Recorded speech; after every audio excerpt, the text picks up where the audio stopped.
Ladies and gentlemen, welcome to Animefied. Let's look at an animated movie called Buddha, The Great Departure. Both movies are covered in this video, so watch till the end. The film began with a view of the Himalayas 2,500 years ago. The old man lost consciousness in the snow-covered mountains in a heavy snowstorm from weakness and cold. Wild animals like bears and foxes saw him and brought food. Meanwhile, the hare got the old man some branches to make a fire camp. After that, the hare looked at the fire for a while and suddenly jumped into it, burning alive. The group was shocked by what was happening, and the older man put out the fire, and with great sadness, lifted the dead rabbit over his head. The older man in the monastery is now remembered as a hermit named Siddhartha, the teacher of subsequent generations of sages who founded this very monastery. The current elder of the monastery, Siddhartha, he gathered his students and assigned one of his disciples named Naradafta with a task. In the morning, the student should go to the south, where he will meet a stranger who needs help in everything. In the next scene, the country's ruler hunts animals, but they are not afraid of him at all and calmly approach. After the hunt, the ruler rushes back to his kingdom to meet his wife. She tells about her dream, in which she saw an elephant with 6 tusks. This is a sign from nature is blessing their unborn son. Later, near the castle walls of the market, a guy named Chapra, an enslaved boy, was carrying out a task for his host, bringing him expensive silk.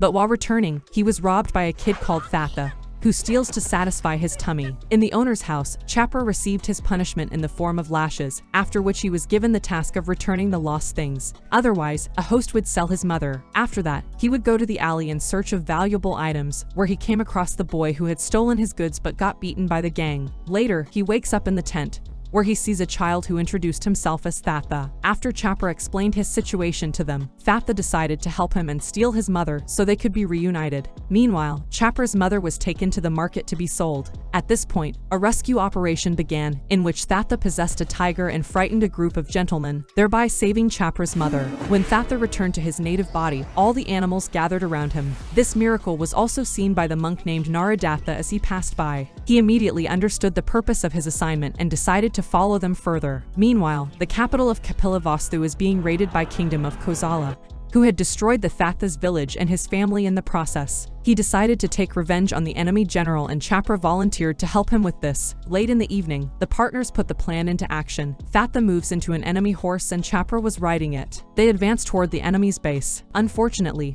Chapra threw arrows at the general but missed and there was no second chance. Suddenly, the enemy's base was attacked by a swarm of locusts, which alarmed the troops and the general tried to escape.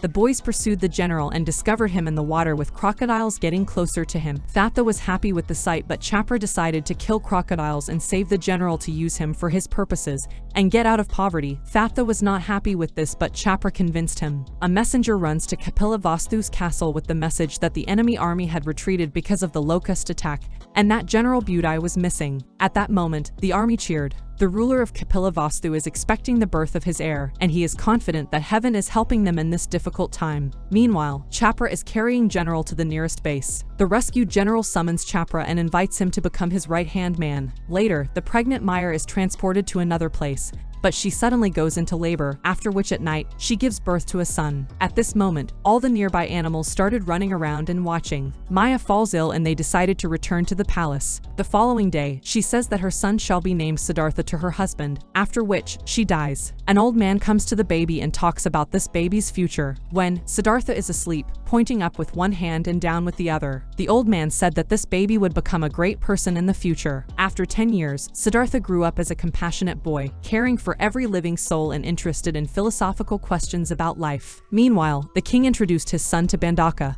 who is the general and archer. Meanwhile, Chapra became famous when he was appointed general of the troops. During the lesson, Siddhartha asks the teacher philosophical questions, but was shunned. 2 of the students became bored and decided to escape with Siddhartha. Unfortunately, one child falls into quicksand in the forest, where he dies. Siddhartha tried to save him but was of no avail, and he suffered for a long time. Later, the king decided to groom Siddhartha in military science. The next day, the king asks Bandaka to teach Siddhartha military skills. Bandaka obeys and goes rough on the novice. Siddhartha, who is kind-hearted, felt pain while Bandaka kills all the animals he sees during the hunt. Siddhartha misses the deer so that it can escape from the enemy, but Bandaka advises the boy that people follow brave kings and not naive kings. After 5 years in Kosala dynasty, Chapra participates in fighting competitions in which he defeats his opponents one by one. Before the final battle, Chapra talks to Budai, saying he won't embarrass him. During their conversation, The minister's daughter approaches and gives him a flower with the words that she will pray for his victory. A powerful opponent enters the battle and throws Chapra off the horse. Chapra tries to fight back, but the opponent is powerful. When everyone believes that this is the end, he finds the strength to fight and wins with the help of his accuracy and willpower.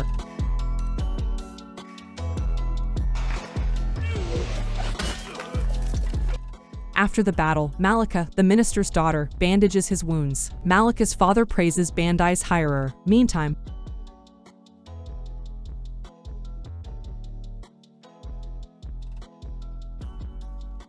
Siddhartha passes the training session, and Bandaka praises him for achieving great success at the age of 15. In the evening, Siddhartha runs away from the palace and comes across a camp of impoverished residents and tries to help them. At this point, bandits appear and he was rescued by a girl named Migaila. She believes that poor people should not be given hope, but Siddhartha says he believes the opposite since they are different. Siddhartha makes the claim that everyone is equal before death. He had not seen the world of poverty as he had only experienced the bright side of life. Migaila shows Siddhartha how the poor and the old lived in the following days. Siddhartha's eyes were filled with tears when he was exposed to reality. Later, Migaila and our boy went for an adventure at the lake. Bandaka sees and reports the king. After returning, he was summoned by his father and was criticized for dating a low-caste girl. Meanwhile, Migaila was arrested and about to be executed, but Siddhartha persuaded his father to set her free. Siddhartha was conditioned to marry the daughter of a king from a neighboring kingdom, but unfortunately, Bandaka makes her blind by shoving hot object in her eyes. Later, Thatha came to the city with Chapra's mother and Naradatha, who were standing at the head of the column of troops. Chapra's mother gets a glimpse of her son and was delighted to see him doing well and put away the idea of meeting him. Chapra motivates his men before the upcoming battle against the Kapila Vastu's army. Meanwhile, Siddhartha's father assures him that he will make his son the king after winning the war. Chapra with his troops goes to battle against Kapila Vastu. Siddhartha stands and observes as Chapra leads the war with all the soldiers. Bandaka coats the arrows with poison and head toward the battlefield. Meanwhile, Siddhartha runs across a bloodstained field and shouts, "Stop it." He doesn't want to continue the war. Bandaka puts a dead enemy warrior on a horse to confuse Chapra. When that horse passes Chapra, Bandaka shoots a poisonous arrow piercing Chapra's stomach, but Chapra removes it, mistaking it for a normal arrow, and resumed his attack on Siddhartha. But at that moment, he froze, looking at Siddhartha's eyes as if the gods were protecting Siddhartha. It overwhelmed Chapra and lost his chance, after which the poison kicked in and Chapra collapsed. After noticing Chapra on the ground, enemy soldiers retreated, carrying Chapra with them. When the warriors returned to Kosala, Chapra was very sick. The healer claims that Chapra will die soon. His beloved burst into tears of grief. Meanwhile, Thatha visits Chapra in the form of a squirrel and watches his condition. He tells Chapra's mother about her son. Naradatha instructs Thatha about where he can locate the sage. Thatha hurries to deliver a letter to a sage who can help cure Chapra. Thatha travels across the Himalayas using his ability to change animal bodies as he had to hurry before Chapra dies. The sage was unhappy because in order to save one life, Thatha had sacrificed many lives in the process. The sage cursed Naradatha, saying that he would be a wild beast for the rest of his life because he had broken the rule. The sage still gave a prescription for medicine to Naradatha. He gave the recipe to Chapra's mother, and then he ran away like a four-legged mammal. She brings the remedy to the general's house and it cures Chapra. He started to recover. Meanwhile, Budai commands the two warriors to keep their lips sealed with regards to the woman who brought the medicine, and Chapra hears it. His mother has been captured and held in a dungeon. Chapra tries to save her, but because of his wound, he couldn't get hold of the other soldier. The next day, Chapra, his mother and Budai was summoned to the court, where Chapra's mother is sentenced to be executed, and Chapra to be exiled, and Budai with house arrest. Chapra requests that he and his mother be expelled or executed. Both the son and mother are standing on the cliff of a mountain. When they are being executed, Thatha climbs up the rocks and shouts at them to save themselves, but one soldier saw the opportunity and throws his spear, piercing both of them. They lose balance and falls into the abyss without any regret. In the meantime, Siddhartha's child was born and his people visited him. He had good intentions for his people, so Siddhartha decided to find answers to his questions and bid farewell to his kingdom. That evening, he halted near the lake, strips all his jewelry and also cut off his hair, and asks the soldier to hand it over to his family. Meanwhile, a messenger arrives in the city with the bad news that enemy troops are invading again. There will be another battle. The king summons Bandaka with a request to lead the troops, but Bandaka will accept if the king accepts his condition. His condition was that, once the war has ended, Bandaka shall be crowned the king. King had no other choice than make him the king, and he proceeded to war. He crushes the opponent with a single swing of his sword, but a spear was thrown by the enemy, piercing his head. When he hesitates on the battlefield, He passes. Siddhartha comes and closes the eyes of the fallen Bandaka. We see a blind woman, Migaila, walking in the mountains, and Siddhartha, who has lost his relatives, wandering in the desert. Siddhartha abandoned his home and entered a hermitage. The vast eagle grabs a tiger cub while its mother tries to take her cub away. During a small fight,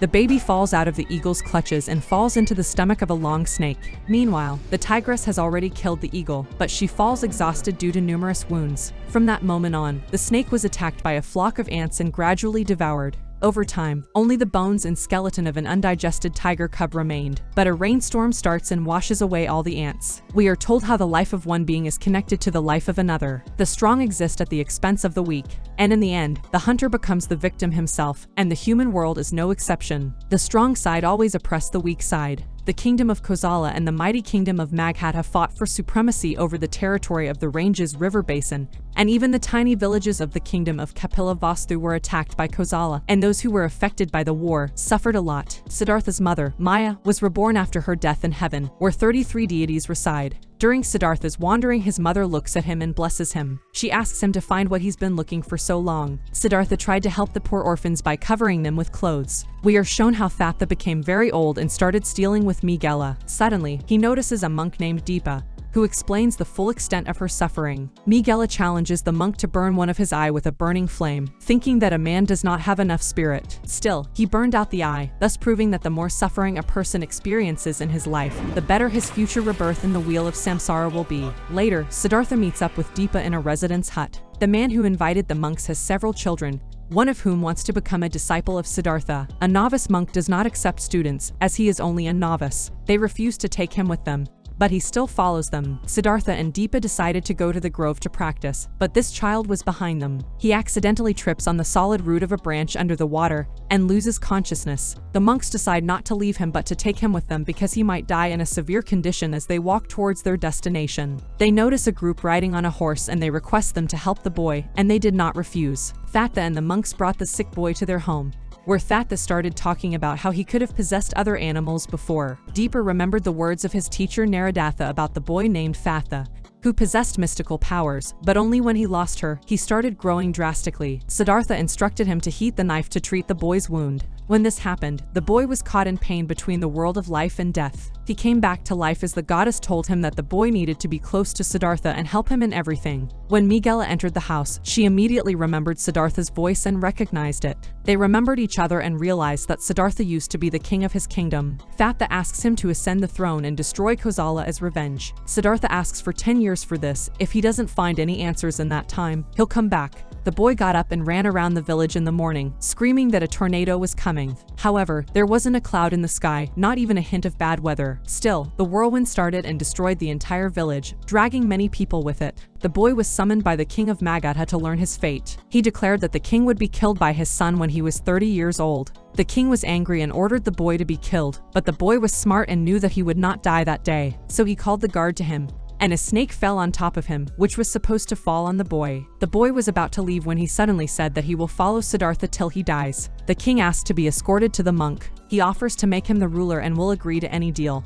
But Siddhartha needs to go to the grove for training. He is unwavering. When they come to the bamboo grove, they notice that people undergo hard penances. People keep their posts and clear their minds. They exhaust their bodies in every possible way to purify their souls. More than a year has passed. The boy now counts the days until his death. He is not afraid of it but takes it for granted. The monk leaves in the coffin for many years. Siddhartha comes to the grove of Siddhartha and offers him some fruit. The locals then want to drive them away. In the meantime, Migaila is gradually dying from his illness. She is unable to move yet she has come to meet Siddhartha. Deepa does not support Siddhartha's hikes to people who do not undergo austerities. Siddhartha promised Migaila that he would cure her. Suddenly, the boy opening the coffin in which Siddhartha was being cleansed talks about the method of salvation. He offers to save her by removing the pus from her body, so he did. Soon after, the woman became prettier and was able to walk independently, thanks to Migaila's rescue. Envy and the desire for revenge in Siddhartha already vanish, and he refused his previous offer to let Siddhartha become king. Meanwhile, the city is being attacked by Kosala's army. They already invaded, and the army has a mighty and giant warrior who is several times stronger and more significant than an ordinary person. He did not stand out with his mind. Kosala's army crushed the city and took control of it gradually. The day is approaching when the very day of the boy's death will soon come. He already knows the cause of his death and when exactly it will happen, He will die on the next full moon. Siddhartha does not want to lose his close friend being eaten by wild animals, so he wants to protect him in every possible way. Siddhartha tied him to a tree and sat down to meditate at night. The rabbit made its way to a Saji and chewed through the rope. The animal showed the way to the boy, so they went to his death. He tumbled down a hill and emerged among a pack of wolf cubs. They were all starving, and Asagi decided to give up his body to feed the cubs. He lay down on the ground and waited for the adult wolves to come and tear him apart. Meanwhile, Siddhartha comes to his place and notices Asagi's bloodied body. He runs away from there in fear. Due to the pain of the loss, Siddhartha undergoes even more excruciating and grueling training sessions. For 10 days, he didn't even drink a drop of water. His fellow monk does not admire Siddhartha, as death is the best outcome of austerities. Siddhartha continues to meditate on top of the stones. A strong wind begins, and he is blown to the river.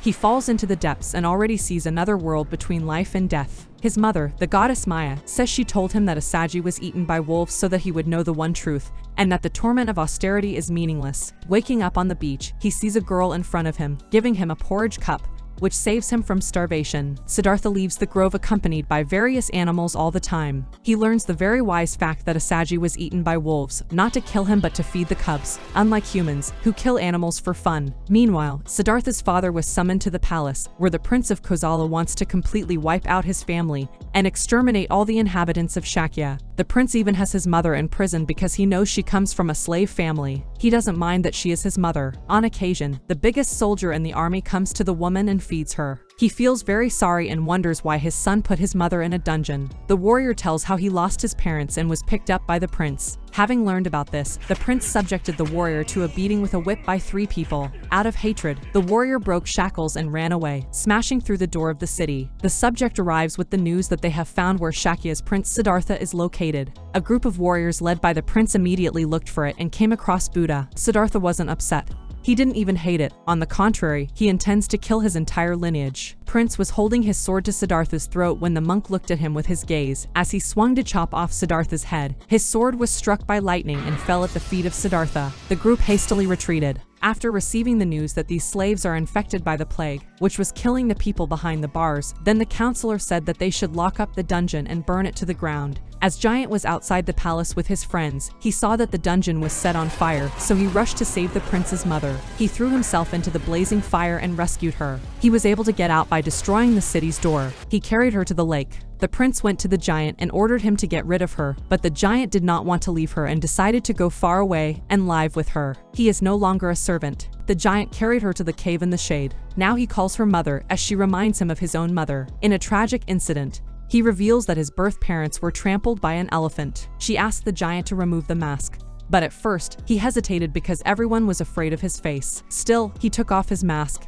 and she was not afraid. She said his face was charming and kind. In the evening, the giant has collected a lot of food and carries it to the cave, but his heart skipped a beat seeing his mother dead. The giant was very sad, and he had to dig a grave for her with his hands while fighting off a pack of hyenas that wanted to eat her corpse. The depressed giant wanders the lands and no longer sees the meaning of his existence. He asks the storm and thunder to kill him. The giant sees a strange, yellow glow on the bank of the river. There, Siddhartha was meditating under a tree. The giant came up to him and wondered about his purpose in life. He was enraged at the prince for leaving his mother to die, but Siddhartha knows that prince is heartbroken, and the thought that he had to be so cold to her will haunt him for the rest of his life. Siddhartha gives important advice to the giant, saying that every leaving soul leaves in torment and sorrow. A giant can understand the suffering of others because he has suffered. He was there when the prince's mother and other slaves died in the fire. She was happy that she was not alone and was being taken care of. Siddhartha's mother died on the 7th day after his birth, but she still does not leave him and looks after him. The destinies of every living being are very closely connected. The giant was very grateful for Buddha's advice and offered himself to be his disciple. Siddhartha refuses to accept him because he thinks he is not yet ready. This great monk later came to be known as Gautama Buddha, and now his main task is to teach other people how to live. We are shown how the other slaves were freed from captivity, and how Siddhartha's father survived. Buddha continues to wander and put people on the right path. So, this heart-touching recap comes to an end. If enjoyed, press that like button, and subscribe for more of such content. See you soon. Peace.